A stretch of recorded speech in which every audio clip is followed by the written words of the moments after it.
안녕하십니까. 행복한 아침 이재용입니다. 안녕하세요. 장예은입니다. 오늘은 2월 11일 금요일이고요. 저희 건강 챙기는 행복진료실 문을 여는 날인데 그 전에 뉴스부터 챙겨보겠습니다. 네, 첫 번째 소식부터 전해드리겠습니다.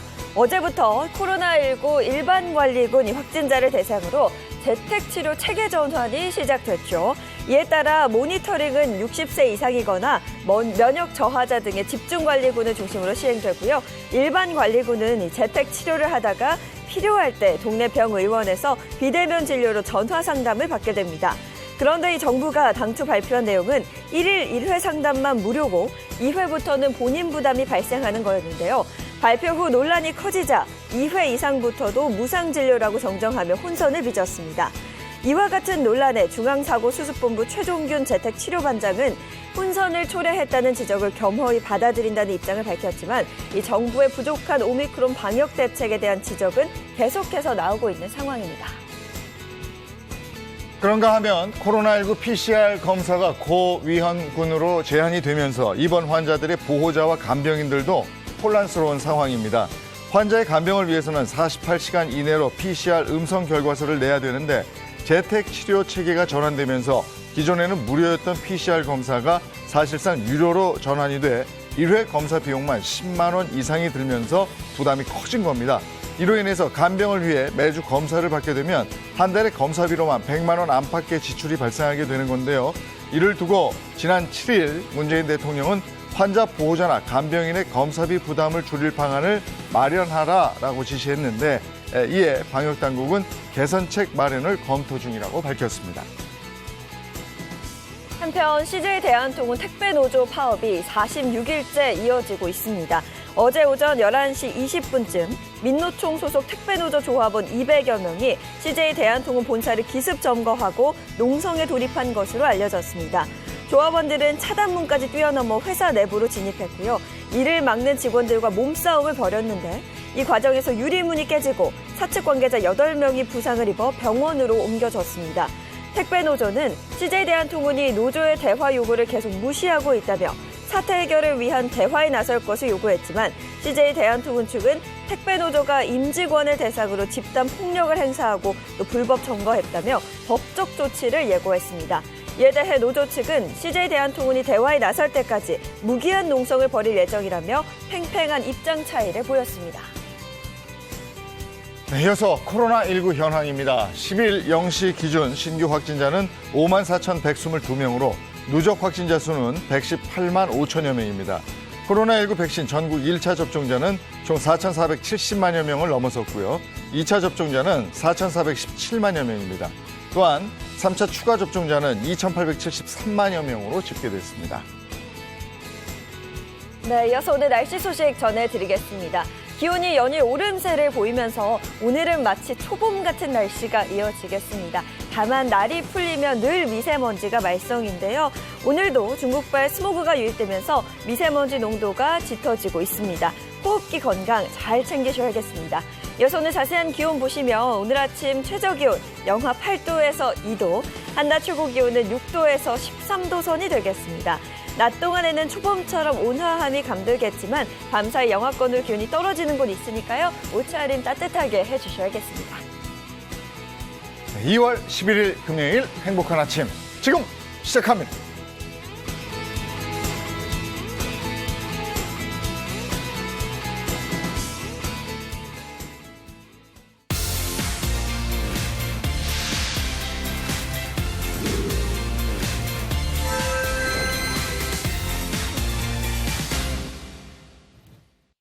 네, 금요일입니다. 오늘 행복진료실 문 열겠습니다. 네, 먼저 든든한 주치의 선생님들부터 소개해 볼까요? 장민욱 신경과 교수, 모사원 한의학 박사 함께합니다. 반갑습니다. 어서 오세요. 안녕하세요. 네, 차윤환 식품생명과학 박사 그리고 이보은 요리연구가입니다. 어서 오세요. 안녕하세요. 반갑습니다. 자, 오늘 어떤 주제로 건강 챙겨볼지 주제 힌트 먼저 나갑니다. 체중계와 줄자인데 네. 야, 줄자가 체중계하고 줄자 하면은 뭐 저게 다이어트는 다이어트인데. 그렇죠. 네. 오늘 주제는 어떤 특별한 다이어트. 네, 근데 오늘 주제는 아주 뭐 제가 아주 쉽게 맞출 수 있을 것 그러니까. 같아요. 정말요? 제가 365일 수건하는 다이어트 살 얘기 아닐까요? 그러니까요. 근데 부등호가 근데 줄자가 체중계가 크게 아니고 있었거든요. 줄자예요. 오. 줄자요. 네. 네. 이거 뭔가 좀 뭔지? 특별한 방법이 있는 거예요. 체중이 늘었는데 허리만 늘어난다. 뭐 아, 그런 건가요? 체중은 똑같은데 네. 허리만. 허리만 네. 복부비만인가? 복부비. 아, 복부비만일 수도 있겠어요. 그렇죠. 줄자가 더 컸으니까. 네. 자, 그럼 두 번째 힌트도 이어서 보겠습니다.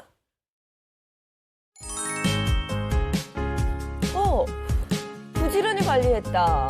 그리고 연예인들 사진이 있는 거 보니까 뭔가 연예인 다이어트 이런 거. 뭐 땡땡땡이니까 세 글자 같은데요. 지금 나온 저분들은 복부비만 아닌데. 그러니까 근데 네. 굉장히 날씬하신 분들이니까 뭔가 네. 특별한 다이어트 이런 거 아닐까? 글쎄. 그렇죠. 이렇게 봐서는 잘 모르겠어요. 그렇죠. 피부민. 뭐 근데 이런 지금 거 보니까 뭐 57세에다가 뭐 이렇게 어쩔 수 없이 우리 잘못이 아니야 뭐 이런 얘기고 글자가 세 글자. 그러면은 이게 나이 먹으면 먹을수록 점점 우리를 괴롭히는 땡땡땡. 저는 대충 뭔지 알 것 같네요. 우리를 요즘 제가 괴롭히는? 시달리고 있거든요. 그것 아, 그래? 때문에. 아우. 그래요? 과연 차윤환 박사의 생각이 맞을지 저는 아직 감을 잘 못 잡겠어서 네. 주제 뭔지 바로 공개하겠습니다. 네, 행복진료실 오늘의 주제는요. 나이살 빼기 몸속 효소를 작동시켜라 네. 입니다. 나이살. 어. 차윤환 박사님 나이살 맞았어요? 그러니까요. 제가 네. 요즘 그것 때문에 답이 없네요, 진짜. 그러니까 제가 장애- 무슨 잘못을 했다고 갑자기 이렇게. 장혜인 씨가 감을 못 잡을 수밖에 없어요. 그렇죠. 나이살하고는 나이살. 지금 관계가 없는 맞아요. 사람이니까. 저는 아직 없잖아요. 고민이 없으니까 네. 나이살. 우리는 네. 다 알았지, 저건지.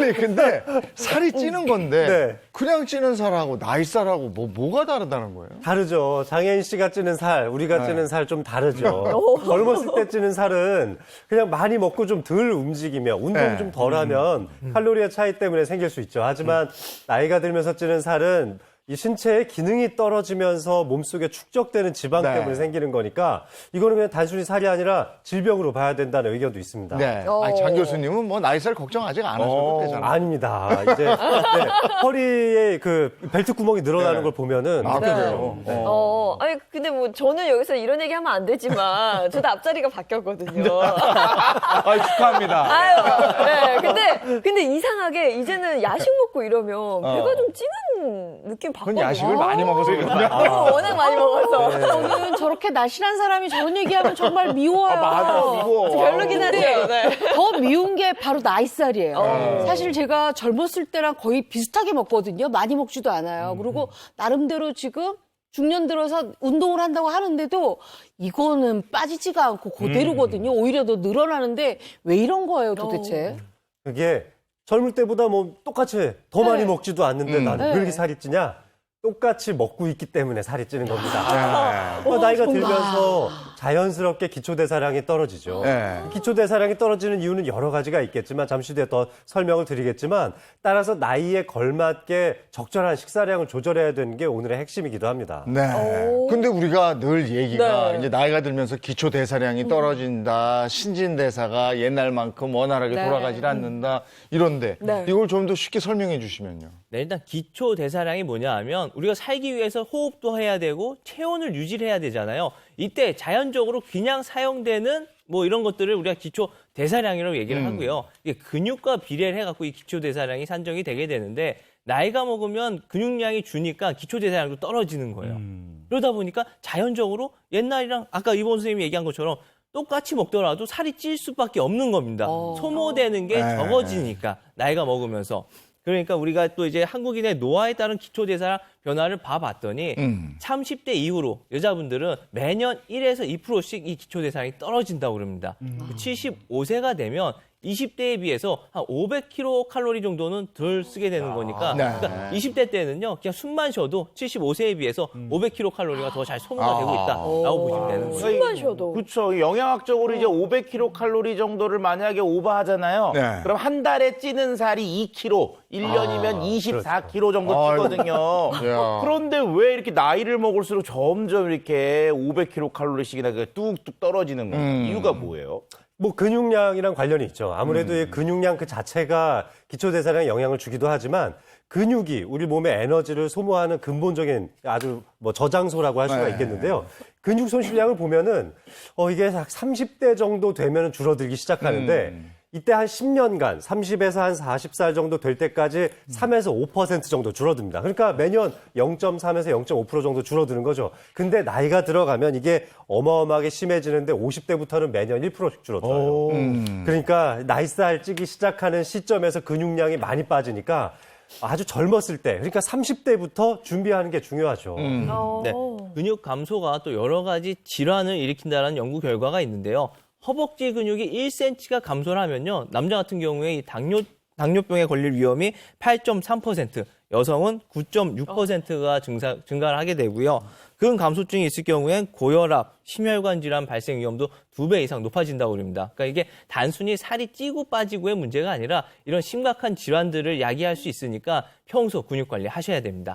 근데 오늘 주제가 나이살을 빼려면 내 몸속에 있는 효소를 작동시켜라 이거예요. 네. 내 몸속에 효소하고 다이어트하고 관계가 있는 거예요? 그렇죠. 근육량 늘리는 거 힘드시죠? 네. 효소만 잘 작동시켜도 기초대사량을 늘릴 수가 있습니다. 우리 효소의 역할을 살펴보면 우리 몸속에서 일어나는 굉장히 많은 대사에 관여를 하는데 사실 이 효소의 대부분이 단백질로 만들어져 있습니다. 근데 근육도 또 단백질로 만들어져 있죠. 그러니까 근육을 많이 움직임으로써 단백질에 대한 대사를 원만하게 만드는 것도 효소를 증강시킬 수 있는 좋은 방법이기도 하거든요. 효소를 많이 만들어내고 또 효소를 활성화시켜서 기초대사량을 늘리는 방법도 알려드리도록 하겠습니다. 네. 네, 그리고 또 이어지는 우리 한방 진료실에서는 우리 나이살, 이 팔뚝 때문에 많이 고민하시죠? 이 팔뚝 살을 제거할 수 있는 방법을 준비해 왔으니까요. 네. 기대해 주십시오.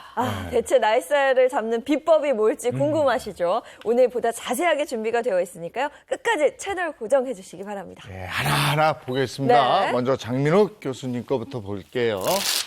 나이살 2+2?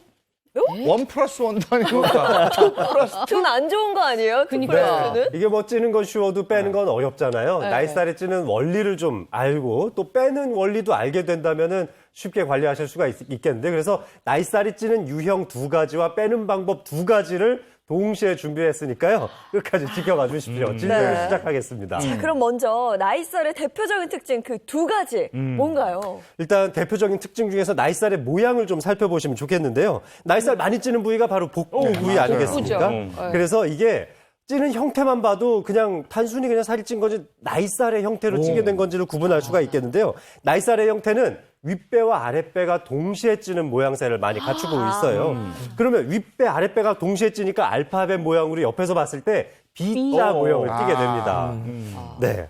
아마 뭐 살펴보시면 주변에 좀 B자 모양으로 나오신 분들 조금씩 있으시죠? 그렇죠, 그렇죠. 근데 이렇게 보면 이게 남자들 같은 경우는 이렇게 잘 보면 이제 곰돌이 스타일 이렇게 네. 동그랗고 뚱뚱한 옆구리 형태인데. B 스타일. 그렇죠. 근데 여자분들은 확실히 이렇게 타이어 마스코트형들이 많아요, 이렇게. B자형으로. 네. 그렇죠. 근데 이렇게 차이가 있는 이유가 있나요, 이게 또? 네, 그 둘의 차이는 바로 호르몬의 차이입니다. 우리 남성 같은 경우에는 30대까지는 이 테스토스테론 호르몬의 이제 분비라든가 이런 것들이 왕성하다 보니까 내장 지방이 잘 끼질 않는데 그 이후로는 이게 좀 기능이 떨어지면서 내장 지방이 끼기 시작하니까 우리 윗배만 남자들 같은 경우에 윗배만 이렇게 볼록 튀어나온 사람들이 있어요. 탄탄하게 수박형이라고 하죠. 근데 여성 같은 경우에는 원래 이제 피하 지방이 좀 많이 늘어나게 돼 있습니다. 체질적으로. 그러다가 폐경 이후에 여성 호르몬의 기능이 감소하면서 여자들도 내장 지방이 끼기 시작하는 거예요. 그러니까 이제 위아래 같이 다 찌게 되는 거죠. 올록볼록 아까 말씀이 나온 알파벳 대문자 B 같은 체형이 나오게 되는 겁니다. 아니 근데 그 뱃살이 내장 지방 때문에 그렇게 나온 건지 어떻게 알아요? 그렇죠. 우리가 이제 지방을, 체내 지방을 살펴보면은 2가지죠. 피하 지방과 내장 지방. 피하 지방은 그냥 이렇게 말 그대로 네. 잡아보면 알죠. 그런데 내장 지방은 장기 사이사이에 껴있는 지방을 뜻하는 거잖아요. 이럴 때 쉽게 체감할 수는 없는데 위험성적인 측면으로만 봤을 때 이렇게 보시면 돼요. 피하 지방 1kg 정도가 가지고 있는 위험성은 내장 지방 200g이랑 맞먹어요. 그러니까 내장 지방 1kg는 피하 지방 5kg. 내장 지방은 그만큼 위험성이 이 피하 지방에 비해서 5배 정도 높은 염증 수치와 사망률 등 다른 질병과도 연관성이 많습니다. 그러니까 나이살이 왜 위험한가 했더니 내 내장 지방이 막 찌고 막 이러니까 그래서 위험한 거군요. 네, 복부에 쌓여 있는 이 내장 지방은 결국엔 얘네들이 다 혈액 속으로 흘러 들어가게 돼요. 그래서 혈액을 좀 끈적끈적하게 만드니까 심내혈관 질환의 위험성도 높이고 고혈압, 고지혈, 당뇨병의 발병률도 높이게 됩니다. 실제로 이 복부 비만이 있는 성인들을 대상으로 추적 관찰을 해봤는데 복부 비만이 있는 경우 각 질환들 발병 위험률은 당뇨병은 5.3배, 고혈압은 2.6배, 심근경색은 1.8배, 뇌졸중은 1.7배나 높아졌다고 합니다. 아, 이게 진짜 만만히 볼 게 아니에요. 네. 자, 그러면 두 번째 나이살 형태의 대표적인 특징은 뭘까요? 나이살이요? 네. 여기 만져보시면은 좀 아픈 살이 있어요. 아, 그래요? 네, 아까 이제 피하 지방에 대한 말씀도 드렸었는데, 그냥 이렇게 단순히 만졌을 때 꼬집지 마시고요. 간단하게만 만져봐도 아픈 부위가 있으실 수 있거든요. 바로 이 부위는 셀룰라이트에 의해서 형성된 나이살이라고 보시면 되고, 네, 이것이 대표적인 안 좋은 형태의 지방 형태입니다. 그 네. 셀룰라이트가 그거잖아요. 귤 껍질. 네, 맞아요. 쭈글쭈글한 그렇죠. 거 맞죠? 제가 사진을 하나 준비했는데요. 네. 여기 보시면 지방의 형태는 우리 몸속에서 아주 노란색의 마치 큰 콩을 뭉쳐놓은 것처럼 이렇게 보이는데 아유. 지금 그물망처럼 보이는 조직이 보이시죠? 바로 저게 우리 몸 안에 있는 결체 조직인데요. 이 결체 조직이 그묵말처럼 쌓여져 있고 여기를 비집고 나오는 현상 이런 것처럼 만들어지는 게 바로 셀룰라이트예요. 그래서 만지면은 저 결합 조직들 사이에서 이 지방 형태들이 딱 이렇게 툭툭 튀어나오면서 통증을 느껴지게 되는 겁니다. 이럴 때 이제 염증 수치도 대단히 많이 올라갈 수 있죠. 네. 아니, 난 저게 그냥 피부만 약간 변환이 돼서 생긴 건 줄 알았는데 그게 노폐물 덩어리라고 그러니까 네. 정말 무섭긴 한데 그렇죠. 저도 엄청 저 여기저기 많거든요. 저게. 네, 우리 셀룰라이트는 일단 한 4단계 정도로 나눠볼 수가 있겠는데요. 첫 번째는 1단계는 겉으로는 보이진 않아요. 근데 이렇게 이제 비틀었을 때 아니면 이렇게 좀 눌렀을 다리 때 쪽에, 보면은 좀 알갱이 같은 것들이 작게 보인다. 이게 1단계. 근데 2단계는 이 알갱이가 좀 커졌어요. 2단계고 3단계 같은 경우에는 이제 딱 봐도 보이기 시작하면서 아프기 시작한 거. 4단계는 이 셀룰라이트가 이제 커지다 못해 피부 처짐까지 늘어지게 되는 것들이 4단계인데 이제 셀룰라이트가 문제가 되는 게 셀룰라이트가 있으면 이미 노폐물이 잘 제거가 되지 않고 그쪽에 뭔가 순환이 안 된다는 얘기잖아요. 그로 인해서 우리 만성 피로라든가 근육통, 부종, 혈관 질환 같은 만성 질환들을 야기하게 되니까 셀룰라이트 관리를 해주셔야 됩니다. 실제로 이 셀룰라이트가 있는 사람들의 이 혈액 순환을 관찰을 했더니 셀룰라이트가 없는 부위에 비해서 셀룰라이트가 좀 많은 부위가 혈액 순환량이 35%나 줄어든다는 연구 결과도 있었고요. 이 미국에서는 40세에서 45세 정도의 젊고 건강했던 사람들을 27년 동안 관찰을 해봤더니 셀룰라이트가 많았던 이 군에서는 없었던 군에 비해서 치매 발병률도 59%나 더 높게 나타나기도 했습니다. 이게 셀룰라이트가 많은 지역에서 혈액 감소가 일어난다고 그랬잖아요. 뇌로 가는 혈류의 흐름이나 뇌에서의 노폐물 배출에도 안 좋은 영향을 미치기 때문이라고 가설을 세우기도 했었습니다. 지금까지의 얘기만 들어봐도 아유 나이살 그 나이 들면 다 찌는 살이야. 뭐 이렇게 유난을 떨어.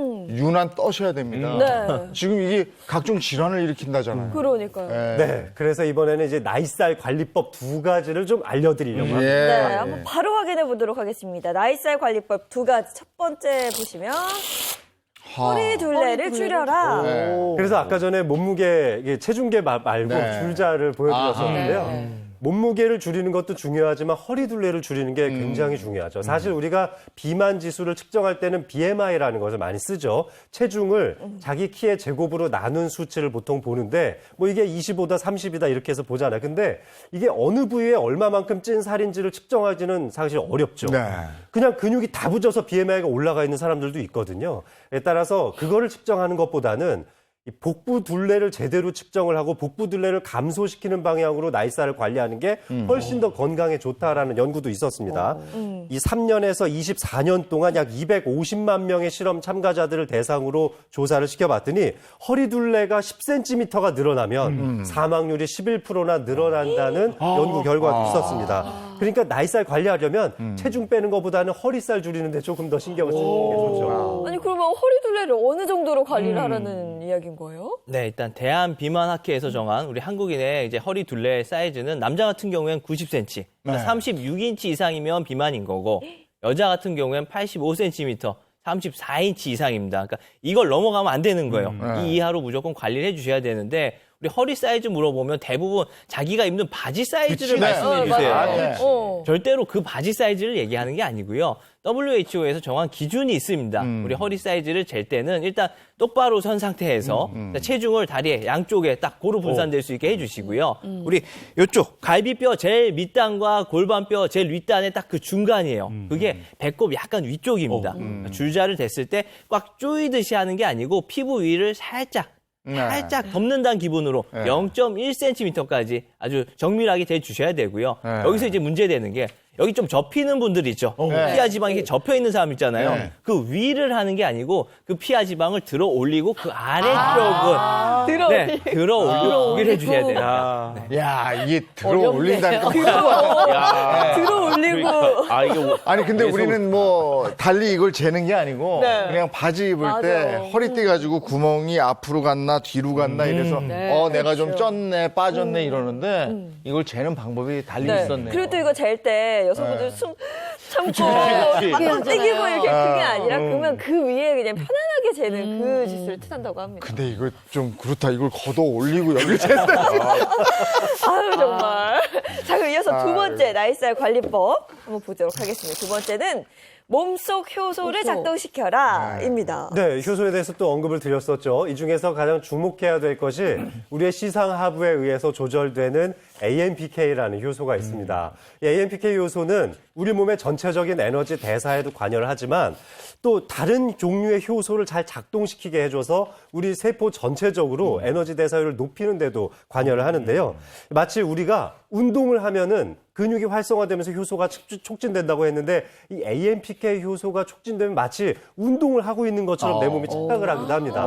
AMPK 효소를 활성화시키는 것만큼 효율적으로 기초대사량을 늘릴 수 있는 게 없죠. 그러니까 이름이 약간 어렵긴 하네요. 그러니까. 근데 예를 들면 이런 것 같아요. 우리가 왜 빵을 구울 때 오븐을 미리 예열을 시켜놓으면 빵이 그만큼 빨리 익잖아요. 이 AMPK 효소가 나이살을 빼니까 그러니까 도움이 된다는 거잖아요. 맞습니다. 네, 맞습니다. AMPK 효소가 운동하는 효과를 낸다고 그랬잖아요. 그래서 우리 체지방하고 콜레스테롤 합성하는 물질의 활성도 막아주게 됩니다.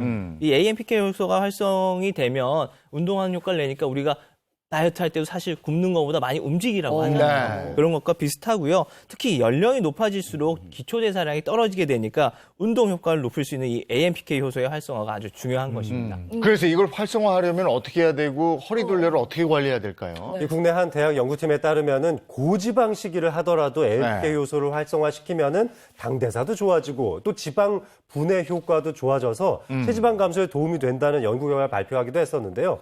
사실 제일 중요한 거는 바로 역시 운동을 통해서 활성화시키는 건데요.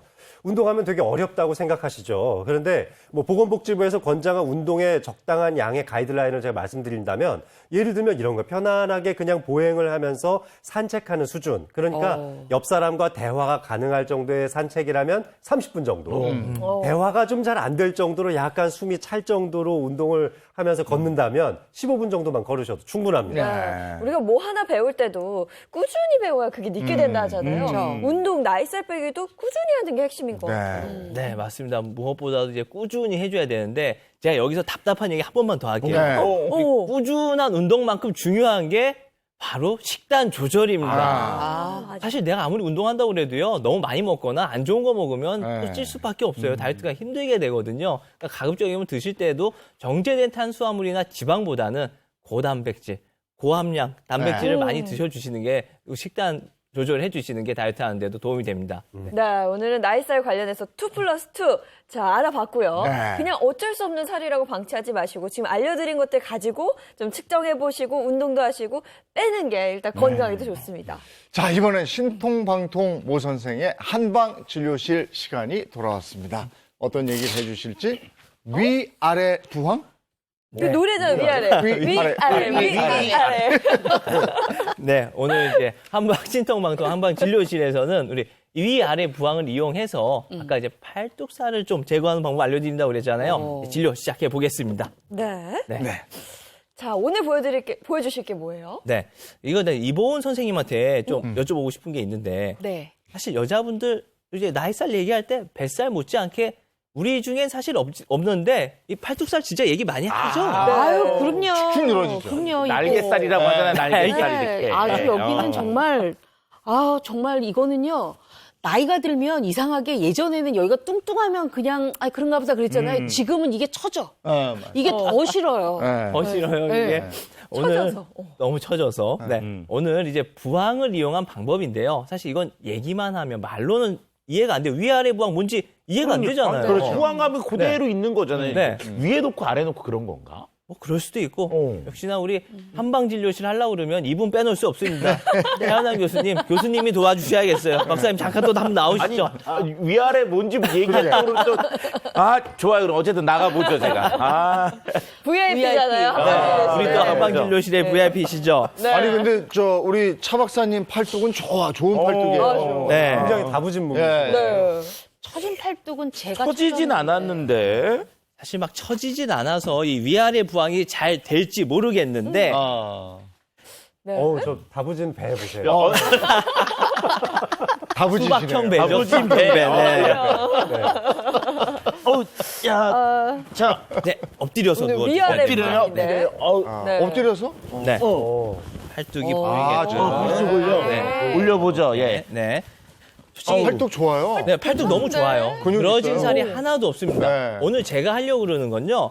사실 부항하면 대부분 알고 계신 것처럼 이렇게 붙여놓고 가만히 맞아. 놔두죠. 네. 네. 이걸 이제 유관법이라고 그럽니다. 가만히 기다린다고 그래서. 근데 부항 요법 중에 여러 가지 술기가 있는데 붙여놓고 뗐다가 또 붙이고 하는 성관법이 있고요. 또 다음은 이런 식으로 당긴 다음에 위아래로 움직이는 주관법이라고 있어요. 주관법. 우리 경락 마사지 할 때도 보면 이런 식으로 붙여놓고 이렇게 맞아요. 쭉쭉 네. 당겨주기도 하거든요. 이게 뭐냐 하면 결국에 이 부항을 움직이면서 이 압이 걸려 있잖아요. 움직이면서 이쪽을 소통을 시켜주게 되는 겁니다. 그럼 여기에 있는 셀룰라이트나 여러 가지 노폐물들이 다 없어지게 되겠죠. 근데 이거를 당길 때 그냥 붙여놓고 움직이려고 그러면 아프기만 해요. 네. 아프기만 해요. 그래서 이럴 때는 오일이나 오일 바르고. 로션이 있어요. 오. 이런 로션을 발라주고 그거 괜찮네. 이건 진짜 저 처음 봐요. 그러네요. 네. 셀룰라이트가 싹 녹아버리겠는데요? 그러게. 근데 이게 사실 여기 좀 처져 있어야 잘 움직이거든요. 솔직히 우리 차 박사님은 여기 너무 탄탄하세요. 탄탄해요. 이런 식으로 이렇게 시원하다, 시원하다. 이렇게 움직이게 됩니다. 이런 식으로. 그리고 제가 오늘 아니, 이 자리를 시원하겠어. 네. 이런 그냥 식으로 봐도. 하는 이유는 우리 경락 중에 수태양경하고 수소양경, 수태양 소장경, 수소양 삼초경이 이 팔뚝 뒤로 흐르는데 이렇게 네. 뒤쪽으로 흐르고 있어요. 그 두 경락을 같이 이렇게 움직이면서 자극을 해주게 되는 겁니다. 네. 여기만 자극을 해줘도요. 소장경하고 삼초경이잖아요. 몸 안에 혈액순환이라든지 이런 노폐물 배출에 많이 도움이 되게 됩니다. 그거 그대로 요 배 이렇게 튀어나온 데다가 딱 해서 하면 안 이렇게 하면 되나? 되지 않아요? 배에도 하고 다리에도 하고 네. 어디든지 다 할 수가 있는데요. 단 중요한 거는 절대로 이 뼈, 관절을 넘어서면 안 돼요. 넘는 순간 이쪽에 염증이 생기고 다칠 수가 있으니까 넘어서지 않도록 주의하시는 게 좋겠습니다. 네. 아유, 알겠습니다. 아주 네. 색다른 네. 방법이었던 것 같아요. 네. 차 박사님 시원하시죠? 저 해보니까요. 네. 요거 괜찮은데요, 보니까. 오늘은 좀 부럽네요. 이거 여기 다 해주면 안 될까? 야, 이거 시원한데, 끝내고 하는 이거. 아, 네. 위아래, 위아래 부항법 한번 저희가 네. 배워봤습니다. 괜찮네요. 저도 그러게요. 이거 좀 해봐야 될 것 같아요. 네, 집에서도 그냥 간단하게 할 수 있을 것 같아요. 그러게요. 네. 종아리도 하면 좋을 것 같은데. 그렇죠? 네. 근데 우리가 진짜 그 젊었을 때 찌는 살은 빼서 내 몸매를 예쁘게 하고 뭐 이런 거라면 그렇죠. 나이살은 빼는데 사실 좀 겁이 나는 게요. 나이살 쪄서 내가 빼려고 그러잖아요. 그러면 얼굴이 이렇게 되고 맞아. 처질까 봐. 그러니까 내 몸이 탄력이 없어져요. 맞아. 그리고 근육이 먼저 빠져버리니까 맞아. 그게 참 고민이에요. 그래서 사실 근육을 채우면서 건강하게 다이어트하는 게 굉장히 중요한데 다이어트 해보신 분들은 알겠지만 이게 혼자만의 싸움이에요. 네. 누가 같이 해주지 않는 이상 굉장히 지루하고 그러다가 포기하고 실패하는 경우가 많은데 네. 이분들은 그럴 일이 없을 것 같아요. 자, 그냥 같이 하기 때문에. TV 요가 교실 넘어가도록 하겠습니다. 네. 오늘은 벌써 오. 환상의 궁합으로 자세를 보여주고 계십니다. 와, 어떻게 저게 보통 근력으로 되는 게 아니거든요. 오, 야. 근데 저 동작 하고 계신 상태로 인사를 좀 부탁드려도 될까요, 선생님? 가능합니다. 가능하세요? 가능합니다. 네, 인사 부탁드려요. 네, 안녕하세요. 함께할수록 행복해지는 부부 요가 교실의 김수정. 전세훈입니다. 야, 흑백 우동이었어요. 여기. 아니 오늘 하는 게 그 동작은 아닌 거죠? 다행히 아닙니다. 그냥 보여드리려고 네. 해본 거고요. 커플 요가입니다. 두 명이서 같이 요가를 하는 거고요. 방금 보여드렸던 자세보다 좀 더 쉽게 접근할 수 있는 요가를 배워볼 겁니다. 네. 금방 한 동작은 어떤 동작인 거예요? 그러니까. 팔로 사람을 드는 동작이죠. 커플 요가에는 이렇게 같이 균형을 잡거나 아니면 한 명이 사람을 아예 들어 올려주는 자세들이 굉장히 많습니다. 네. 커플 요가면 제가 집에 가서 남편이랑 한번 해봐야 되는데 어려우면 못 하거든요, 선생님. 그렇지. 어떤 동작이에요? 네, 오늘 함께할 요가 동작은 근력을 강화시켜줄 수 있는 전사자세 3입니다. 균형을 유지하면서 버티는 힘을 많이 사용하게 됨으로써 군살을 제거하고 근력을 키우는 데 도움이 많이 됩니다. 네, 단순히 굽는 것만으로 살을 뺄 수는 있겠지만 건강상의 문제도 좀 생길 거고요. 일단 요 현상이 바로 돌아올 겁니다. 특히 중년 세대 분들은 근육이 빠진다고 하죠. 그래서 근력도 필시 동반이 되어야 될 건데요. 살도 빼고 근력도 높여주고 재미도 좀 높여줄 수 있는 커플 요가 자세 중에 전사 자세 3를 해보겠습니다. 자, 먼저 자세를 보여드릴게요. 자, 두 명이서 서로 마주보고 시작을 하는 겁니다. 혹시 지금 같이 하실 사람이 없다면 그냥 의자, 테이블을 잡고 똑같이 따라 하셔도 괜찮습니다. 자, 서로의 어깨에 손을 올려놓고요. 천천히 서로 뒤로 멀어지는 겁니다. 엉덩이를 조금씩 뒤로 빼주고요. 엉덩이를 낮추는 거죠. 엉덩이와 어깨의 높이가 비슷해지면 시작을 하는 겁니다. 자, 오른발 먼저 해볼까요? 오른발을 뒤로 한 걸음 빼고요. 발가락 끝을 세운 후에 서로 중심이 잡히면 천천히 들어 올리는 겁니다. 뒤로 쭉 뻗는 거죠. 자, 호흡이 충분히 끝난 후에도 천천히 내려오고 중심을 잡으면서 조금씩 서로 걸어오시면 됩니다. 잘하셨어요. 네. 자, 자세 설명은 여기까지고요. 중요한 포인트에 대해서 얘기를 해보겠습니다. 자, 방금 저희 둘은 팔로 따지면 팔을 이만큼 들어 올렸습니다. 이걸 그대로 쭉 뻗을 수 있는 분도 있겠지만 어깨가 뻣뻣하신 분들도 굉장히 많겠죠. 이거에 맞춘다면 손을 어깨에 놓고 서로 상태를 관찰하면서 내려갈 수 있는 만큼만 내려가는 겁니다. 자, 어깨를 많이 내리지 않더라도 다리를 들어서 얼마든지 자세를 취하실 수 있을 거예요. 자, 다음은 균형에 대한 이야기입니다. 자세를 먼저 보여드리면 자, 준비 없이 다리를 그냥 휙 하고 들어 올리면 어쩌다가 운이 좋아서 균형을 잡을 수는 있겠지만 호흡을 반복하면서 아마 넘어질 확률이 클 겁니다. 그래서 들어 올리기 전에 들어 올릴 발을 뒤로 한 걸음 떼는 거죠. 자, 두 발은 바닥을 짚고 있지만 보시는 것처럼 무게중심은 이 앞쪽 기둥, 이 대고 있는 발에 다 중심이 쏠려 있습니다. 준비가 됐다는 뜻이죠. 다리도 천천히 들어 올려서 계속 안정감을 취할 수 있게 준비 후에 자세를 취하는 겁니다. 자, 다음은 골반에 대한 이야기인데요. 다리를 들어 올릴 때 엉덩이 쪽을 보면 들어 올린 다리 쪽의 엉덩이만 위로 뿅 하고 올라와 있을 겁니다. 교정적으로 봤을 땐 골반이 틀어져 있는 거죠. 그래서 들어 올린 쪽의 엉덩이를 낮추기를 바랍니다. 자, 지금은 골반과 바닥이 수평으로 서로 마주보고 있죠. 교정적으로도 올바른 자세가 될 겁니다. 자, 설명은 여기까지 하고요. 와이프님의 구령에 맞춰서 자세 연습을 같이 해보겠습니다. 자, 일어서셔서 마주보고 가까이 서줍니다. 양손을 어깨 위에 올려놓고 두 발 천천히 뒤로 걸어갈게요. 자, 편안한 상태까지 가셔도 좋고 더 가능하다면 골반과 어깨가 나란히 한 선이 될 때까지 가봅니다. 자, 두 발을 모아서 균형을 잡으신 후에 오른발 끝을 먼저 뒤로 한 걸음 옮겨 놓습니다. 자, 흔들림을 조금 줄여서 균형 잡고 하복부 힘을 써서 오른다리를 천천히 들어 올려보세요. 자, 숨도 쉬고 지금 많이 흔들리실 텐데 이 흔들림을 잡아주는 과정에서 근력이 많이 키워집니다. 자, 오른다리 내려놓고 제자리로 모아주시면 자, 반대쪽을 한번 준비를 해볼게요. 왼발 끝을 세워서 한 걸음 뒤로 자, 안정감을 먼저 찾으신 후에 하복부의 힘으로 왼 다리를 천천히 들어줍니다. 호흡도 하고 흔들림도 한번 천천히 잡아보세요. 자, 다리 내려놓고 두 발 모아서 자, 걸어오시면 자, 양손도 안전하게 내려놓습니다. 자, 오늘의 자세는 여기까지입니다. 자, 다이어트를 할 때 목적을 잡고 열심히 달리는 것도 좋지만 그 중간에 있는 과정을 즐기는 다이어트를 해보시기를 바랍니다. 자, 합장하겠습니다. 이마에 붙이고 고개 숙일게요. 나마스테. 나마스테. 나마스테. 감사합니다. 네, 고맙습니다. 고맙습니다. 잘 배워봤습니다.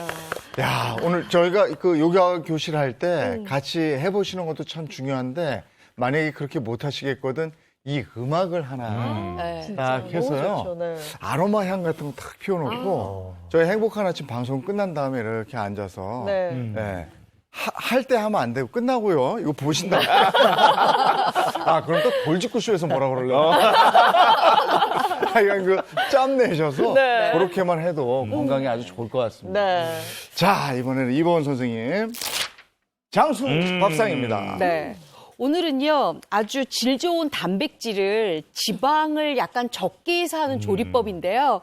우리 건강한 나이살 다이어트에 굉장히 도움이 되는 레시피를 갖고 와봤습니다. 바로 아롱사태 찜과 부추 콜라비 겉절입니다. 우와. 진짜 맛있다. 이야, 맛있겠다. 근데 오늘은 왜 여기 있고 차 박사님이 하시는 거예요? 오늘은 차 박사님. 네. 제가 고기라 고기는 제가 양보할 수 없어서 오늘은 제가 옆에서 잘 보도록 하겠습니다. 네. 이걸 저 재료로 선택한 이유가 있으신가요? 일단은 아롱사태 같은 경우에는 네. 굉장히 그러니까 육질이 단단하지만 네. 안쪽 근막 안쪽에 콜라겐이 굉장히 많기 때문에요.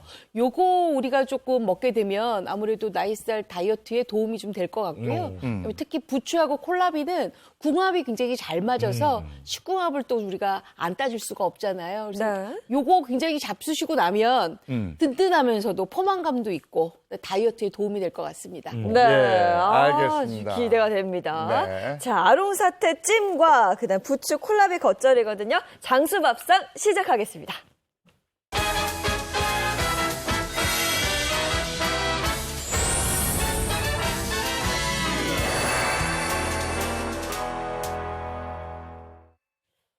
자, 팔뚝이 네. 탄탄한 차유란 박사가 이제 보조로 나서는 네. 아롱사태 기대가 됩니다. 아우, 기대됩니다. 네. 네. 본격적으로 요리 네. 시작해 볼까요, 선생님?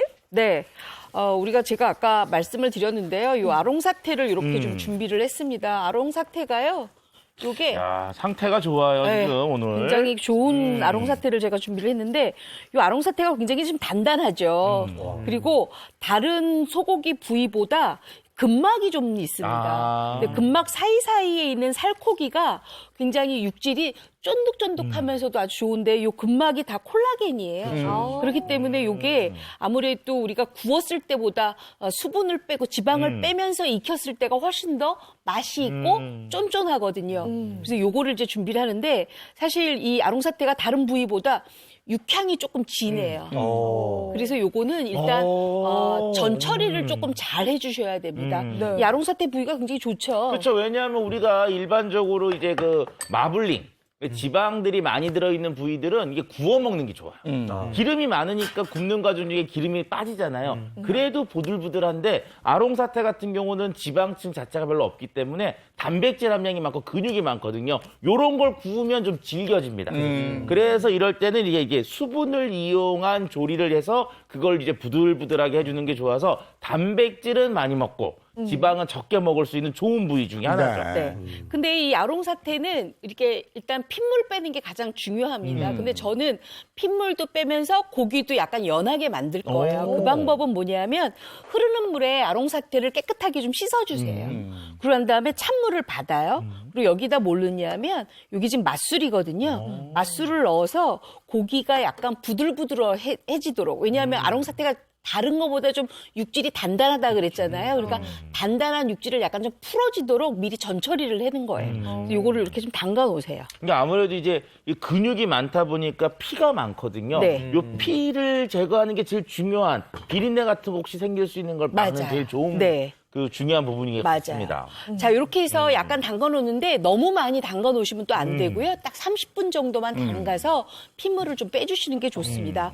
그 다음에는 이렇게 핏물 빼기 작업을 했으면 이 아롱사태는 가장 좋은 방법으로 이렇게 제가 찜을 하는 방법 중에 딱 2가지 포인트만 알아주시면 되겠어요. 하나는 시간을 잘 지켜주셔야 돼요. 너무 센 불에서 뭐 우르르 끓여놓잖아요. 그러면 가뜩이나 단단한 육질의 아롱사태가 더 단단해지거든요. 그래서 어머님들이 나 분명히 고기 잘 삶았는데 왜 이렇게 질긴 맛이 나지? 그거는 시간차를 잘 못해서 그래요. 그래서 센 불에서 한 15분, 약한 불에서 30분 정도 은근하게 찜을 해주시고요. 근데 그러려면 요걸 해주셔야 돼요. 바로 향신채예요. 왜냐하면 맛있게 삶아지려면 이 향신채의 도움을 받아야 되거든요. 일단은 비린맛 나지 않도록, 그다음에 누린맛 나지 않도록 이렇게 초록에 대파 잎을 좀 준비하시고요. 대신에 이렇게 팔팔 물이 좀 끓은 상태로 준비를 하셔야 돼요. 칼질을 안 하고 그냥 비틀어서 그냥 끊어서 넣으시네요, 이번엔. 대파는. 뭐 칼질 하시고 싶으면 하셔도 아, 되는데. 그래요? 나 이제 이유가 있는 줄 알았더니. 그리고 뭐라도 하면 다 대단한 비법처럼. 양파도 이렇게 좀 넣어주시고요. 그다음에 요거는요 대파 뿌리예요. 대파 뿌리를 넣게 되면 훨씬 더 뭐랄까 고기의 그 잡내가 없어지는 역할을 하거든요. 그리고 저는 마늘을 이렇게 좀 넣어주시고요. 그다음에 저는 요거 꼭 넣어요. 요 청양고추를 넣게 되잖아요. 그럼 청양고추 넣게 되면 의외로 청양고추가 단맛이 나는 칼칼함이 있어요. 그렇기 때문에 이 고추를 넣게 되면 고기에서 누린 맛이 나지 않죠. 네. 그래서 이렇게 하나 넣어주시고요. 그다음에 요거 통후추도 한 10알에서 20알 정도 넣어주시는 게 좋습니다. 그다음에 요거 꼭 하셔야 돼요. 그냥 이렇게 아롱사태를 여기에다가 삶지 마시고요. 딱 국간장 2큰술을 넣어서 약간의 그 고기 국물에 담백한 감칠맛을 주시는 게 좋아요. 자, 요게 다 준비가 됐으면 이제 아롱사태를 제가 한번 넣어 볼 건데 아롱사태가 지금 이렇게 단단하게 돼 있잖아요. 네. 그렇기 때문에 사실은 제가 이렇게 실을 좀 준비를 했는데 실을 지금은 안 해도 돼요. 근데 만약에 아롱사태가 이게 2조각으로 나눠져 있다. 근데 나는 동그란 수육을 만들고 싶다 할 때는 2개를 묶어서 실로 감칠한 다음에 그 다음에 이제 넣어주시면 돼요. 아셨죠? 근데 요거는 뭐 단단하잖아요. 그래서 오늘은 그냥 뭐 네. 한 덩어리로 그냥 온전하게 딱 있네요. 네. 근데 여기서 제가 좀 돌발 질문 하나 해도 되겠습니까? 네네네. 이 고기 그 피를 빼는데 네. 혹시 이 정도면 다 빠졌다라고 확인할 수 있는 눈으로 확인하는 방법 같은 거 혹시 있을까요? 그거는 없고요. 없어요? 정확하게 시간으로 하시면 됩니다. 네, 그래서 한 30분 정도? 네. 근데 제가 퀴즈 하나 낼까요, 우리? 네네네. 우리 차 박사님이 이걸 맞출래나? 맞추면은 뭐 주나요? 한 2조각 더 드릴게요. 예. 이게 지금 아롱사태잖아요. 네. 왜 아롱사태로 이름을 지었을까요? 못 먹겠는데요. 왠지 근데 그러네. 그 우리가 이제 아롱사태. 아롱이 다롱이 그러면 뭔가 이렇게 좀 좋은 의미잖아요. 네. 그래서 뭔가 이게 고기가 좋다, 뭐 네. 아롱아롱 좋다, 뭐 이런 의미 아닐까요? 반은 맞추고 반은 안 맞추고. 그래요? 아롱아롱진 고기가 한 덩어리가 돼 있다 그래서 아롱사태. 그럼 이게 어느 부위예요? 제가 아롱사태를 아롱사태가 먹으면서 어느 부위죠? 그러니까 아롱사태라고 하는 거는요, 이제 우리가 소가 이렇게 있잖아요. 네. 그럼 이제 제일 내가 튼실한 데가 어디예요? 소들이. 다리 쪽이잖아요. 다리. 그래서 이 다리 쪽에 있는 그 근육 덩어리라고 할 수가 있습니다. 지금 그림에 보이시는 조 부분이거든요. 허벅지 네. 근육인가 봐. 그러니까 저기가 완전히 근육 덩어리고요. 저 부분이 그 고기를 이제 잡잖아요. 네. 그럼 이제 아롱사태는 한 1kg 정도 한 마리당. 그러니까 굉장히 적게 나오는 부위고 고단백 저지방 부위 중에 대표적인 부위라고 할 수가 있습니다. 저희가 그러니까 소를 지탱하는 거네. 여기 딱. 그렇죠. 그래서 근육으로. 굉장히 단단하죠. 네. 자, 그래서 이제 아롱사태를 이렇게 넣습니다. 이렇게 해서 센 불에서 15분, 그다음에 약한 불, 약간 중약불에서 한 30분을 이제 수육을 삶아주시면 네. 되겠어요. 자, 그 다음에는 요 아롱사태랑 같이 먹으면 굉장히 맛있을 그 채소를 제가 준비를 했는데 요새 부추가 굉장히 약처럼 맛있잖아요. 그래서 부추 준비하고요. 그다음에 요거는 콜라비예요. 콜라비도 콜라비. 같이 겉절이하면 굉장히 맛있어서 제가 콜라비까지 준비를 했거든요. 요걸 한번 맛있게 겉절이를 만들어 볼게요. 네. 겉절이와 같이 먹으면 좋은데 콜라비 겉절이네요. 오늘. 그죠? 네. 콜라비. 근데 이 콜라비가 단맛이 많이 나잖아요. 네. 콜라비는 양배추하고 순무를 해서 만든 그렇죠, 그렇죠. 네, 만든 거기 때문에 식재료이기 순무. 때문에 네. 그러니까 우리나라가 보면은 채소들을 먹는데 채소를 많이 드시지만 네. 주로 이렇게 녹색 채소들을 많이 드시거든요. 그렇죠. 네. 콜라비처럼 저렇게 안토시아닌계 색소가 풍부한 채소들은 좀 잘 못 드시는 경우들이 있어요. 네. 잘 봐야만 가지 정도? 가지.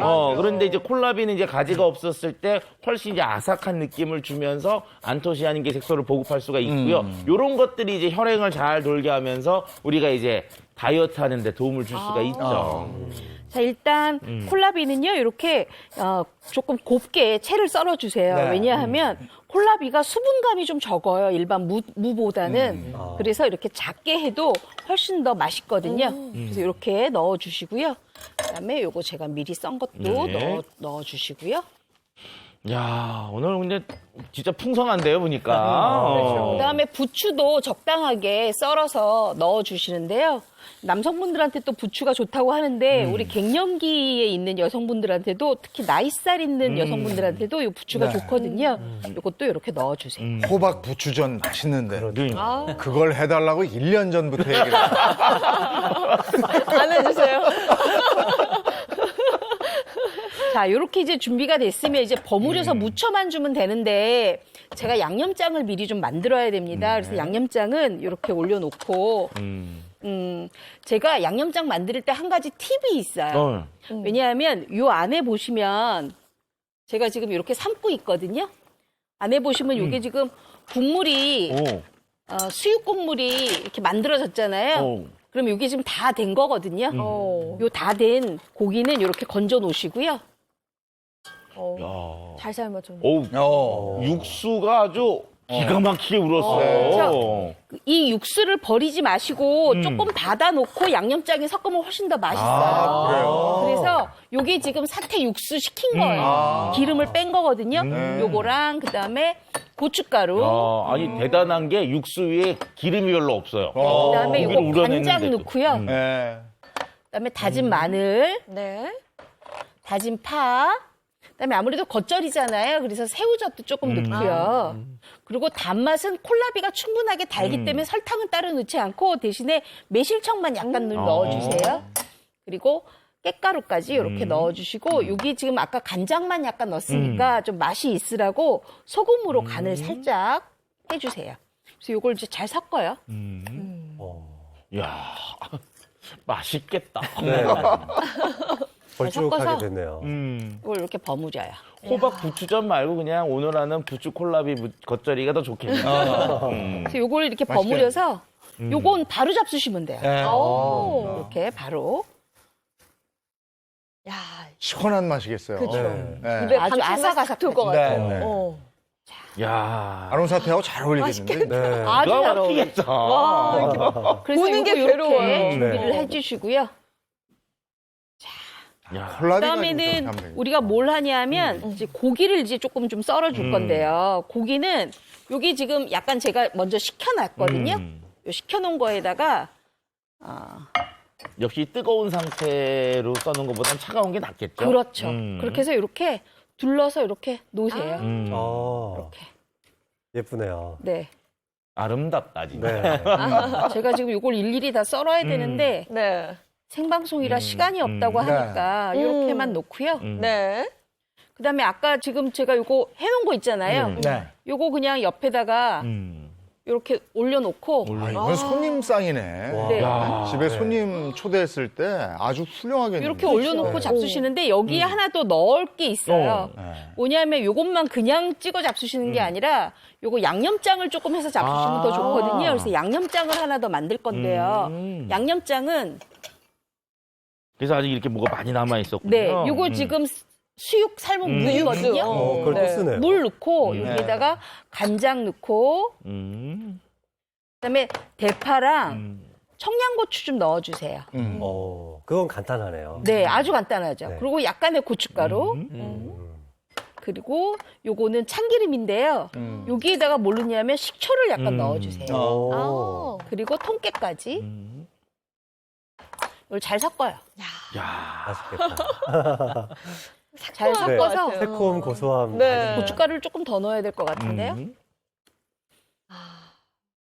그리고 약간의 나는 단맛이 필요하다 할 경우에는 여기에다가 약간의 꿀 넣으셔도 괜찮은데 제 생각에는 콜라비가 충분하게 달달하니까 안 넣으셔도 되고요. 나는 기름진 게 싫고 그냥 새콤하게 먹고 싶다 그러시면 이렇게만 해서 잡수시면 되는데 요 지금 수육하고 이렇게 잡수시면 돼요.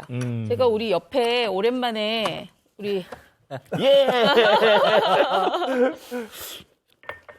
저 자리는 저게 좋아요. 아, 만들자마자 맛을 바로 한번 보셔야 맛보세요. 돼요. 네. 맛 보시고 요거까지 이렇게 돼서 와. 맛을 한번 보세요. 네, 제가 맛이 맛을 보도록 어떤지.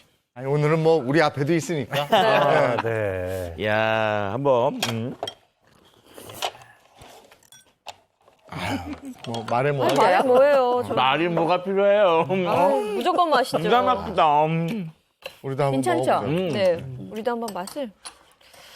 와, 정말 이 시간 저희 앞에 이하고 두 개 콜라비하고 준비했어요. 굉장히 궁합이 좋기 때문에요. 좀 시식할 때도 먹기가 굉장히 좀 상큼할 것 같아요. 이봉 선생님, 아까 저기 고기 네. 국물은 혹시 저기다 이렇게 소면 같은 거 넣어서 이렇게 먹어도 괜찮은 거죠? 아, 괜찮습니다. 근데 이게 지금 굉장히 진한 육향이 올라오기 때문에요. 이 육향을 좀 없애려면 요거를 차게 식힌 다음에 기름을 완전하게 걷어주세요. 그리고 집에 혹시 있는 동치미 국물을 같이 섞어서 소면을 말아 드시면 굉장히 맛있죠. 그리고 사태는 조금 채 썰어서 올려주시고 콜라비랑 부추 겉절이를 같이 해서 잡수시면 그것도 아주 맛있는 방법입니다. 아롱사태는 역시 씹는 맛이 있구나. 그렇죠. 식감이 어떠세요? 아유, 쫄깃쫄깃하면서 뭔가 제대로 안에 적절해. 박혀 있는 거. 네.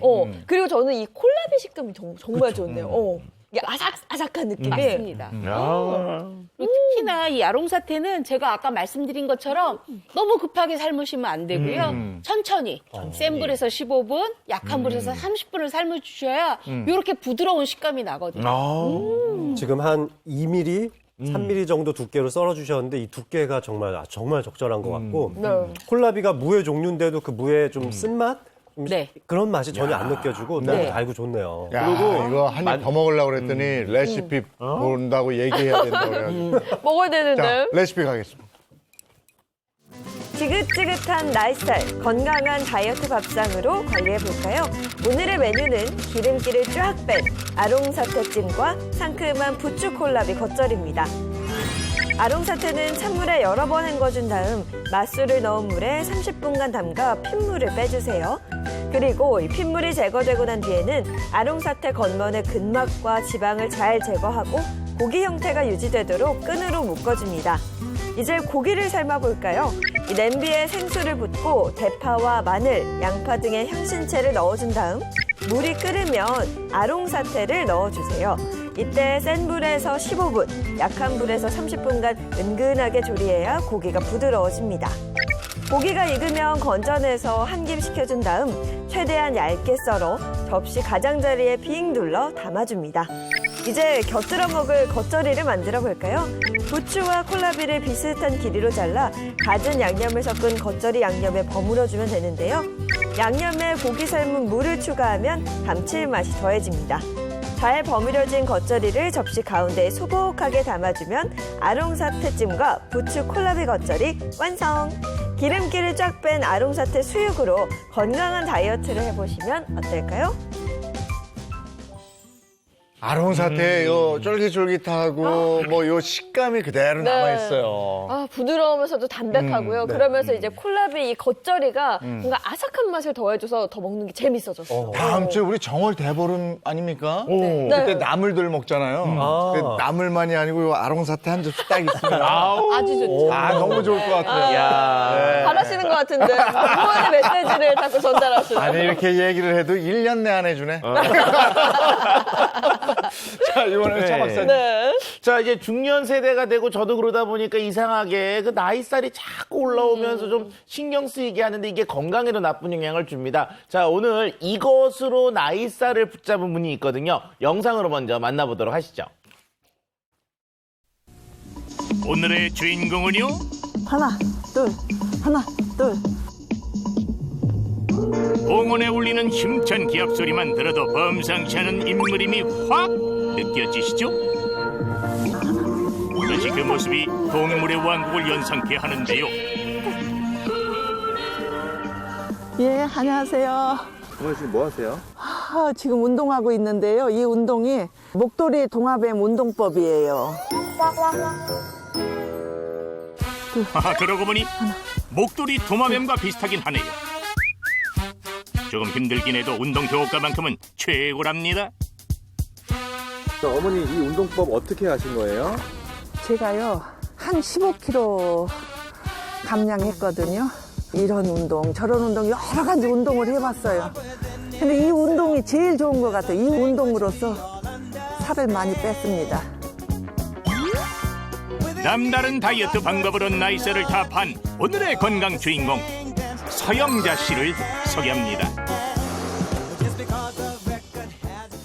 아이고, 운동 잘했네. 이렇게 평범한 일상을 보내기까지 노력도 참 많았습니다. 바지가 이래요. 과했던 체중 때문이었는데요. 이런 옷을 입고 다녔어요, 제가. 한 3년 전, 2년 전까지만 해도요. 이 사진 좀 한번 보세요. 엄청 뚱뚱했어요. 나이가 들면서 체중이 늘자 건강도 하루가 다르게 변했습니다. 고혈압부터 고지혈증에 관절염까지 그녀를 괴롭혔는데요. 옛날에는 날씬했었어요. 근데 점점 어떻게 하다 보니까는 뚱뚱해져서 제 자신이 싫었어요. 그 가족들 중에 혹시 살찐 분들이 계세요? 저희 집은 살찐 사람은 없어요. 다 보통 체격이거든요. 근데 저만 유달리 이렇게 살찌더라고요. 우리가 이제 나이가 들면서 쉽게 해서 나이살이라고 그러잖아요. 그 생기는 이유가 여성 같은 경우에는 폐경기 때 특히 심해지는데 여성 호르몬이 폐경기 때 약 70% 이상 에스트로겐이 없어지는데 이 에스트로겐이 여성에서는 뭘 해주느냐 바로 몸속에 있는 콜레스테롤을 갖다 떨어뜨려서 분해시켜주는데 이게 없어지다 보니까 바로 폐경기 때부터 갑자기 살이 많이 찌고 그것으로 인해 성인병도 많이 생기고요. 기초 대사량이 떨어지니까 칼로리 소모를 못해서 살이 잘 찌게 되는 겁니다. 노력해도 잘 빠지지 않는 나이살. 그녀는 어떻게 뺄 수 있었는지 천천히 관찰해 봅시다. 3시 반. 다이어트에 있어 첫 번째 규칙. 평소 여가 시간을 금처럼 활용하는 건데요. 지금 당장 주인공에게 필요한 건 바로 요것. 지금 무슨 상황인지 어리둥절 하시는 분 참 많을 텐데 요 휴지 하나면 나이살 빼기 어렵지 않답니다.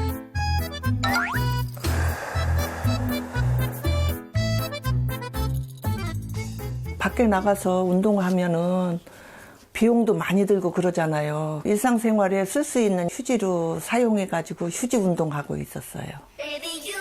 특히 휴지 운동법은 옆구리살을 뺐는데 아주 좋은데요. 손을 아래로 쭉 편 다음 허벅지 사이에 휴지를 고정하고요. 반대 손은 머리 위로 올린 후 휴지를 누르면서 내려가는 겁니다. 이때 허리를 꼿꼿이 펴고 옆구리를 최대한 늘리는 것이 포인트. 양쪽으로 2세트씩 10번 하면은 몸도 상쾌해지고 살이 빠지는 느낌이 들어요. 그래서 너무나 좋아요. 기분이 좋아요. 다이어트에 있어 운동보다 더 중요한 것이 바로 식이요법이죠. 그런데 옷도 꺼내고. 다이어트를 하는 분이라 하기엔 조금 과할 정도로 음식 재료가 다양한데요. 고기는 물론 탄수화물 폭탄인 하얀 쌀까지. 오늘 저기 치팅 데이인가요? 네? 다이어트 하실 때는 보통 단백질이나 식이섬유 많이 드시는데 고기도 있네요? 항시 야채만 먹으면은 힘이 없더라고요. 그래서 살코기로만 준비하고 쌀하고 채소하고 같이 섞어서 먹는 방법을 제가 선택했어요. 특히 겨울 무는 단맛이 강할 뿐더러 소화에도 좋아 이렇게 밥으로 지으면 그 맛이 상상을 초월할 정도라고 하는데요.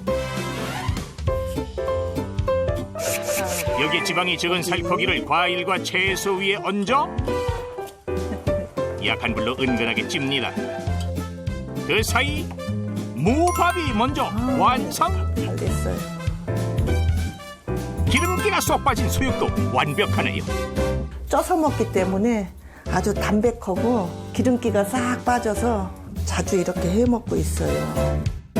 주인공만의 특별한 다이어트 한상이 차려졌는데요. 그 맛은요? 이런 다이어트라면 매일 먹어도 환영이겠어요. 아유, 맛있어. 식사가 끝난 후 입안을 깔끔하게 마무리할 차를 준비하는데요. 네, 평소 즐겨 먹는 차라고 하네요. 어머니 이건 뭐예요? 이게 식사 끝나고 난 다음에 남들은 커피 마시고 그러잖아요. 근데 저는 커피 안 마시고 돌웨이 잎을 항시 즐겨 먹고 있어요. 차처럼. 도래잎이란 울릉도 및 제주도 등의 남쪽 지방 섬에서 자생하는 덩굴 식물로 중국에선 불로초라 불릴 만큼 사포닌 성분이 풍부한데요. 특히 뇌의 단백질 효소를 활성화시켜 기초 대사량을 높이는 데 도움이 될 수 있답니다. 저 꾸준히 엄청 오래도록 마셨어요. 이렇듯 차 한 잔까지 신경 써 건강을 챙긴 주인공. 그냥 이 몸매로 그냥 아름답게 건강하게 살 거예요. 일상에서 얻은 지혜와 열정으로 건강을 되찾은 그녀가 오래도록 튼튼하길 행복한 아침이 함께 응원하겠습니다. 자, 저 비법을 한번 볼까요? 네. 돌외잎? 돌외잎이 뭐예요? 돌외가 굉장히 이름이 낯설거든요. 네. 근데 이게 외자로 끝나는 거 보니까 우리가 혹시 참외, 그치. 돌외 이런 거 비슷한 거 아닐까요? 돌외의 네. 잎이라는 거 아니에요? 네, 그러니까 참외나 뭐 올외, 뭐 요과 아닐까요? 야, 아니에요. 뭐 정확히 얘기하셨습니다. 뭐 도래잎 그러니까 좀 낯서지만 실제로 도래라고 하는 식물의 잎을 얘기합니다. 자, 돌외라고 하는 것은요, 아시아 일대가 원산지이고요. 덩쿨성 식물로 우리나라에서는 제주도나 울릉도처럼 이렇게 해양성이 좀 있는 기후에서 자생을 하고 있습니다. 말씀드린 것처럼 말씀하신 것처럼 참외나 우레 같은 박과 식물로 알려져 있고요. 작은 흑록색의 열매가 자라는데 이 열매보다는 잎이 더 효능이 있는 것으로 오래전부터 알려지고요. 네. 그 잎을 말려서 약재로 사용해 왔습니다. 최근에는 이 잎을 끓여서 차로 많이 마시고 있습니다. 도래잎이 약재로 사용됐다는 건 네. 어떤 치료에 사용이 됐다는 거잖아요. 네, 우리 한의학적으로 돌외를 칠엽담이라고 하고요. 예전부터 이 차로 많이 마셨다고 합니다. 우리 구황작물의 역사에 대해서 기록된 우리 명나라의 구황 본초 통해에 따르면 사람이 먹어도 무해하며 중의학 대사전에 따르면 소염 해독작용이 있고 담을 없애주고 만성기관지염 치료에 많이 사용을 했다라고 기록이 되어 있습니다. 근데 유독 도래라는 식물의 잎에 네. 주목한 이유가 있습니까? 아무래도 이 잎 부분에 조금 더 특이한 생리활성 물질들이 많이 들어있기 때문에 그런 거라고 생각이 되는데요. 일단 도래잎은요, 비타민 B와 비타민 C가 매우 풍부하게 들어있습니다. 그리고 사포닌 성분이 한 50여 종 들어있는데요.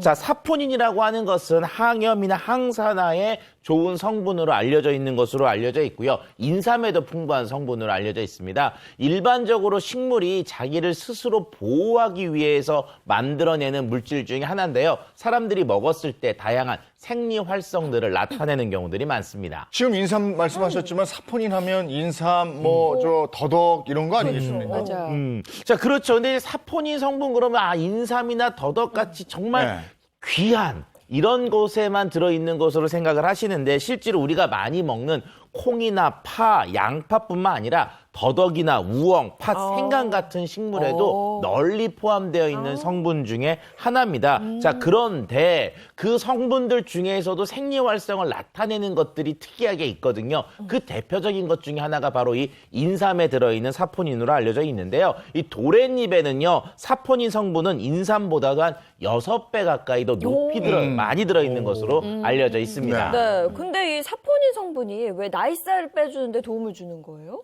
이 사포닌이 이 지방분해 효소를 좀 활성화시켜 주기 때문인데요. 네. 그냥 좀 쉽게 한번 말씀드려 볼게요. 사포닌이라는 어원을 한번 생각해 보면 히라버로 비누를 뜻하는 사포나라는 말에서 유래가 된 겁니다.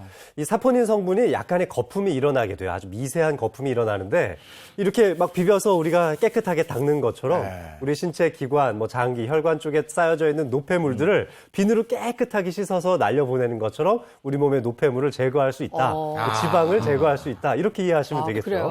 아니 사포닌 성분이라 그러니까 약간 좀 어려웠거든요. 근데 비누처럼 노폐물을 씻어낸다 그러니까 이해가 됐어요. 네. 예전에 금촌 그쪽에 인삼탕이 아주 유명했죠. 인삼 향이 딱 나면서 앉아있으면 아주 좋았지. 근데 이런 성분이 우리 지방 분해를 돕고 또 효소를 활성화시키고 뭐 이러는 거예요. 그렇죠. 일단 도랫잎에 들어있는 사포닌 성분들은 일반적으로 다물린 A와 다물린 B 같은 것들이 들어있는데요. 이런 것들은 우리 몸속에 아까 얘기했던 AMPK 효소를 활성화시켜주는 데 도움을 줍니다. 앞서서 AMPK라고 하는 것은 우리 몸속에서 활성화가 되면 기초대사량과 신진대사를 올려주는 활성 효소 중에 하나라고 말씀을 드렸는데 이런 것들이 활성화가 되면 우리 몸속에 콜레스테롤이나 또는 체지방 같은 것들이 쌓이는 것을 막아주는 효과들을 기대해 볼 수가 있습니다. 실제로 도랫잎 주정 추출 분말을 이용해서 실험이 진행됐는데요. 이 분말을 투여할 경우 지방분해 대사 능력이 약 1.5배가량 증가해서 항비만을 해주는 효과들이 나타난다고 이야기가 되고 있습니다. 그래서 체지방을 감소시키려면 이 AMPK 효소를 활성화시키는 게 굉장히 중요한데 앞에 있는 도랫잎에 있는 사포닌 성분들, 다물린 A와 다물린 B가 이런 효소, AMPK 효소를 활성화시켜 주는 거죠. 네, AMPK 효소를 마치 스위치 켜듯이 탁 작동을 시켜줘야 그래야지만 더 효과적으로 체지방 감소를 할 수 있는 거고요. AMPK 효소를 활성화시키는 사포닌 성분이 이 돌외잎에 많이 들어있다. 이렇게 정리하면 될 것 같아요. 그렇죠. 그러니까 도랫잎에 들어있는 애들은 다물린 A와 다물린 B 이것들인데 자 이게 AMPK 효소를 활성화시키잖아요. 자 그럼 어떤 일이 벌어지느냐? 러닝머신을 중강도로 약 30분가량 달려야 활성화되는 거하고 비슷한 정도로 이 효소를 활성화시켜주게 됩니다. 비만 학술지에 실린 국내대학의 실험 결과를 보면은요, 과체중 성인 남녀에게 12주간 도랫잎 주정 추출 분말을 섭취시켰습니다. 그랬더니 총 복부 지방이 약 8배 정도 감소했고요. 몸무게 약 16배 이상이 감소하고 그다음에 허리 둘레도 약 2배 정도 감소한 것을 확인할 수 있었다고 합니다. 아니 우리가 이제 살 빼려고 힘들게 운동하잖아요. 근데 이 효소를 이게 운동하면 활성화시켜 준다고 그러니까 이거 꼭 기억을 해둬야 될 것 같고요. 이게 체지방도 감소에도 또 도움이 된다고 하니까 좋죠. 더 기억을 해야 될 것 같아요. 근데 운동하려고 하면 운동이 또 너무 싫어요. 만만치가 않죠. 날살 관절이 빼려고 너무 싫어요. 네, 아까 네. 전에 말씀드린 것도 뭐 30분 동안 걸어라 네, 이런 맞아요. 말씀드리긴 했지만 30분 시간 내서 언제 걷습니까? 그러니까 뭐 우리가 흔히 생각하기도 한 20분은 넘게 운동해야지 지방이 태워진다 이런 말씀도 아마 들어보셨을 텐데 근데 정말 짧게 2, 3분, 뭐 한 5분 정도만 시간 내서 운동해도 충분히 그 효과를 보실 수가 있어요. 물론 초반에는 포도당을 근본적으로 에너지를 많이 쓰지만 40% 정도는 좀 지방을 활용하기도 하거든요. 그러니까 짧게 끊어서 여러 번 반복적으로 일상생활 중에 녹여서 운동을 하셔도 충분히 지방을 감소시킬 수 있습니다. 네, 관련된 연구가 있었습니다. 서울대병원 연구팀에서 비만 중년 여성 24명을 대상으로 했던 연구인데요. 절반은 하루 연속 30분, 나머지는 3번 나눠서 10분씩 걷게 해봤다고 합니다. 그랬더니 30분 그냥 쭉 운동한 그룹이나 10분 나눠서 운동한 그룹이나 허리 둘레, 뭐 혈당, 혈압 내려가는 게요 큰 차이가 나진 않았대요. 물론 30분 했던 분들이 더 많이 줄긴 했지만 그 차이가 크지 않았으니까요. 희망적인 얘기입니다. 진짜 중간에 10분씩이라도 잘라서 하기만 하면 효과가 있습니다. 네. 여기 이제 차로 준비가 되어 있는데 저희가 맛을 한번 볼게요. 맛 괜찮아. 허브차. 예, 예. 그러네요. 허브차 같은 향이 네. 좀 나고 어. 씁쓸한 거 같다가도 먹어도 되고. 예, 끝은 좀 또 단맛 나요. 쌉싸래하면서 단맛이 올라오는데요. 괜찮네. 하다. 또 이거 밖에도 효능들 어떤 게 있을까요? 일단 도랫잎의 주성분인 사포닌 성분 같은 경우는 항산화와 항균 작용의 활성을 나타내는 중요한 성분 중에 하나입니다. 실제로 다른 연구에서는요, 도랫잎 추출물이 각질 세포가 손상되는 것을 완화해 주거나 활성산소로 인해서 손상된 피부 세포를 보호하는 데에도 기능성이 있다라고 하는 보고들이 있었습니다. 네, 도래잎 섭취할 때 주의사항도 알려주시죠. 일단 식약처에서 인정한 건강기능식품인지를 확인하시는 것을 권하고 싶고요. 일일 섭취량은 도랫잎 주정 추출 분말로서 약 450mg이고 권장량 이상 섭취하실 경우에는 위장장애 발생이 있을 수 있으니 주의가 필요합니다. 네. 날살 방치하지 마시고 건강 챙기십시오. 고맙습니다. 고맙습니다.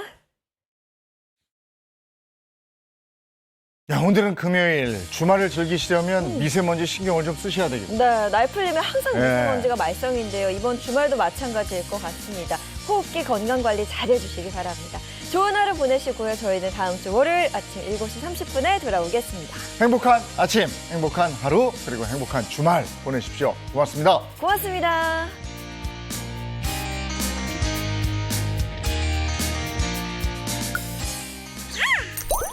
채널 A